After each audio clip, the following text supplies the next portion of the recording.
TP, TCA, D-dimère, des noms chelous qu'on voit souvent sur des bilans sanguins. Mais à quoi ça sert? Comment ça marche? Et quand faut les doser? Je t'explique tout, tranquille et avec des exemples. TP, temps de prothrombine. C'est quoi? C'est un test pour voir si ton sang coagule bien en cas de blessure. Il regarde la voie extrinsèque, celle qui s'active quand il y a un saignement externe, genre coupure.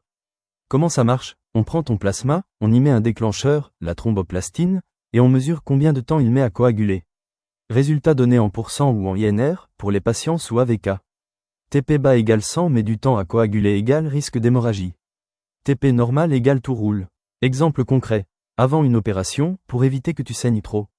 Si tu prends des anticoagulants type AVK, ex, syndrome, Préviscan. Maladie du foie, car le foie fabrique les facteurs de coagulation.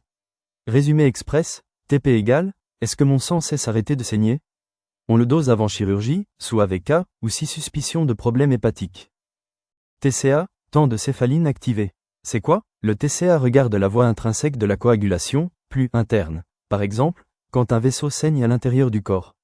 Comment ça marche? On met des réactifs dans ton sang pour simuler une blessure interne, et on regarde en combien de temps ça coagule.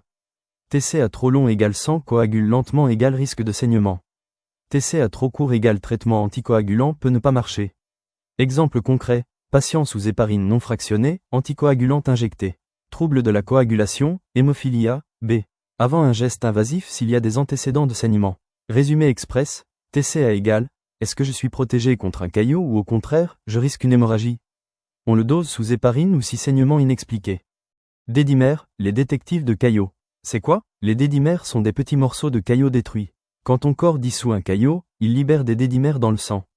Comment ça marche? On dose leur quantité. S'ils sont élevés, c'est qu'un caillot s'est formé quelque part et a été dégradé. Exemple concret. Douleur dans la jambe, on pense à une phlébite? On fait un dosage. Gêne pour respirer? Suspicion d'embolie pulmonaire? D-dimère direct. Suspicion de thrombose? Covid sévère? Grossesse à risque, etc. Attention, D-dimères normaux égale on peut éliminer un caillot. D-dimères élevé plus de 500 égale pas toujours grave. Il monte aussi dans infection, grossesse, cancer, post-opératoire. Résumé express, D-dimères égale, y a-t-il eu un caillot quelque part dans le corps récemment? On le dose si on soupçonne un caillot veineux.